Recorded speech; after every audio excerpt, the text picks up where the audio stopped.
News voice, जो हर खबर से आपको कराए रूबरू। देश भर के साथ आज रेवाड़ी में भी लौह पुरुष व भारत रत्न सरदार वल्लभ भाई पटेल की जयंती पर पुलिस के जवानों ने मार्च पास्ट कर उन्हें नमन किया तथा देश की एकता व अखंडता की शपथ ली। रेवाड़ी के बाईपास पर आयोजित कार्यक्रम में बतौर मुख्य अतिथि पहुंचे दक्षिण मंडल के पुलिस महानिरीक्षक विकास अरोड़ा ने पुलिस के जवानों को एकता की शपथ दिलाई।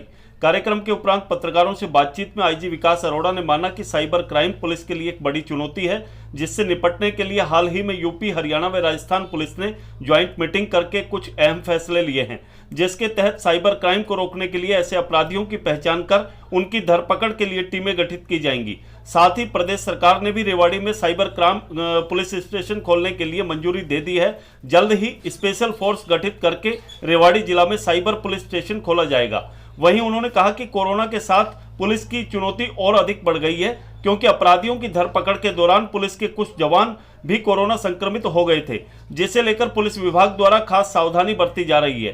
सर्दी के मौसम में कोरोना के फैलाव की आशंका जाहिर करते हुए उन्होंने आम लोगों से भी मास्क पहनकर बाजारों में निकलने की अपील की। वहीं रेवाड़ी जिला से होकर गुजरते दिल्ली जयपुर हाईवे पर बढ़ती लूट की घटनाओं को लेकर पूछे गए सवाल के जवाब में आईजी विकास अरोड़ा ने कहा कि कुछ घटनाएं ट्रेस कर ली गई हैं, जबकि बची हुई घटनाओं को भी जल्द ही ट्रेस कर लिया जाएगा। रेवाड़ी से न्यूज वॉइस के लिए संजय कौशिक के साथ अजय सागर अत्री की रिपोर्ट। महान पावन दिन पे हम सब लोग इकट्ठे हुए और छोटा सा एक बड़ा अच्छा मार्च पास्ट आपने यहाँ पे देखा, तो ये हमें बेसिकली रिमाइंड करने के लिए हम सबको कि हम लौह पुरुष का आज जयंती मना रहे हैं। लौह पुरुष सरदार वल्लभ भाई पटेल की, जिन्होंने अपना सर्वस्व जीवन देश की अखंडता और एकता के लिए समर्पित किया। तो आज हम उनको कोटि कोटि नमन करते हैं और इस अवसर पर हमने एक शपथ ली है कि हम देश की अखंडता और एकता को बनाए रखने के लिए जो हर संभव प्रयास होगा वो करेंगे। और आज हम इस इवेंट में पार्टिसिपेट करते हुए बड़ा गौरवान्वित महसूस कर रहे हैं। कोरोना काल में हमारी पुलिस की चुनौतियां बहुत बढ़ गई हैं, क्योंकि हमने अभी हमारे कई साथी भी कोरोना काल में मतलब कोरोना से पीड़ित हुए, क्योंकि हमें तो रेड भी करनी पड़ती है, क्रिमिनल्स को पकड़ना भी पड़ता है और बहुत सारे क्रिमिनल कोरोना पॉजिटिव थे, जिसकी वजह से हमारे फोर्स में भी कोरोना फैला है। लेकिन फोर्स का स्टेमिना मजबूत था, बल मजबूत था, इसलिए सबके सब कोरोना से ठीक हुए हैं। और आगे जो प्रिवेंटिव एक्शन है उसके कोरोना के लिए जो भी सावधानियाँ हैं, और आगे अगले 1 महीने तो खैर स्पेशल मास्क का ड्राइव दोबारा से चला है, जैसा कि आपको पता है 31 अक्टूबर से पूरे नवंबर इसके लिए स्पेशल मास्क का ड्राइव है। मैं पब्लिक को भी कहूँगा कि मास्क पहने, और इस समय प्रिवेंटिव एक्शन भी होगा और जो मास्क नहीं पहनेगा उसके खिलाफ भी एक्शन होगा, और मास्क बांटे भी जाएंगे फ्री में मास्क। तो जिसके पास मास्क नहीं है वो भी पुलिस स्टेशन में जाके मास्क ले ले, या किसी भी नाके पे जहाँ उनको रोका जाएगा वहाँ भी मास्क फ्री वितरित किए जाएंगे।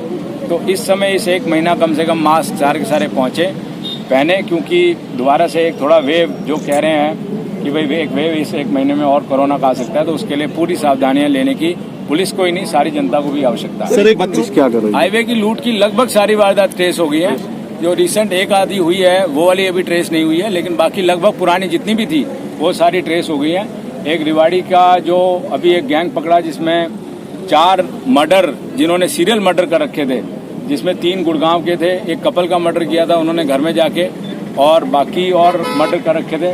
वो सब मर्डर भी धारूहेड़ा पुलिस ने ट्रेस करके और गुड़गांव पुलिस को दिए हैं। तो इस तरह हम लोग पूरे एक्टिवली काम कर रहे हैं। तो हम एश्योर करते हैं जनता को कि बहुत साइबर क्राइम इस समय बहुत चुनौतीपूर्ण है। पहले तो जामतारा से काफ़ी होता था, कॉल्स आते थे।